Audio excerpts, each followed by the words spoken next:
2024 में IBA taste में police एहलकार जो पास थियल हुआ उहे वेटिंग में वेठल आहिनि। उन्हनि जो अञा ताईं ऑर्डर न मिलण खिलाफ़ अॼु एहतिजाजी मुज़ाहिरो कयो पियो वञे।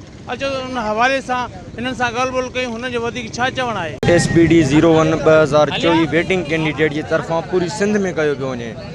असांखे तक़रीबन 2 साल थिया आहिनि वेटिंग में। असां मेरिट ते टोटल मरहला पास कया आहिनि, कागज़नि जी वेरिफिकेशन, फिज़िकल टेस्ट, रिटन वग़ैरह टोटल। उन खां पोइ बि असांखे ऑफर ऑर्डर जारी न पिया कया वञनि। मुसलसल हिननि सां असांजी मुलाक़ात थींदी रहे थी अवाननि में, हिते हुते।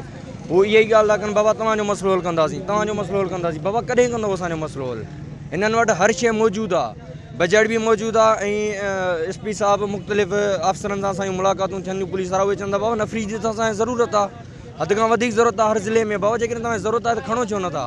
हिननि वटि हर शइ मौजूदु हुजण खां पोइ बि असांखे हीअ ऑफर ऑर्डर न पिया ॾियनि।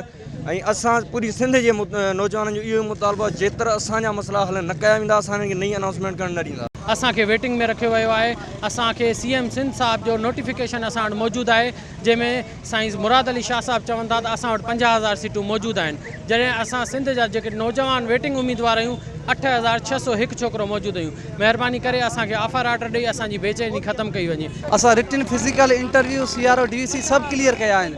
असांखे हाणे वेटिंग लिस्ट में रखी करे इहे ख़बर न आहे असांखां कहिड़ो इम्तिहान वठण था चाहिनि। बराई महिरबानी IG साहब, साईं मुराद अली शाह साहब, होम मिनिस्टर ज़िया लंजार खे असांजी अपील आहे त असांखे ऑफर ऑर्डर ॾेई करे असांजी बेचैनी ख़तमु कई वञे।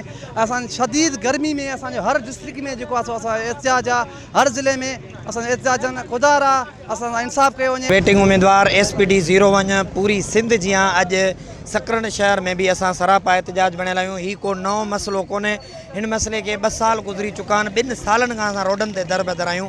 शहर में 50 सेंटीग्रेड जी गर्मी में हिते मौजूदु आहियूं।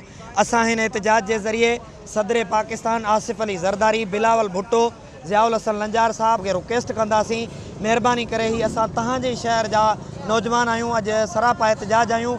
महिरबानी करे सिंध पुलिस वेटिंग उम्मीदवार SPD 01 जे एहतिजाज जो नोटिस वठो ऐं उन्हनि खे बिना देर ऑफर ऑर्डर जारी करे उन्हनि सां इंसाफ़। एहतिजाज कंदड़नि जूं ॻाल्हियूं ॿुधियूं। हुननि जो इहो चवणु आहे त 2024 में जेका असां टेस्ट पास कई आहे उन में असांखे आसरे में रखियो वियो आहे।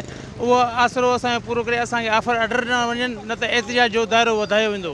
कैमरामैन असगर लाखे सां गॾु ज़ुल्फ़कार कोरी, WTN सकरन।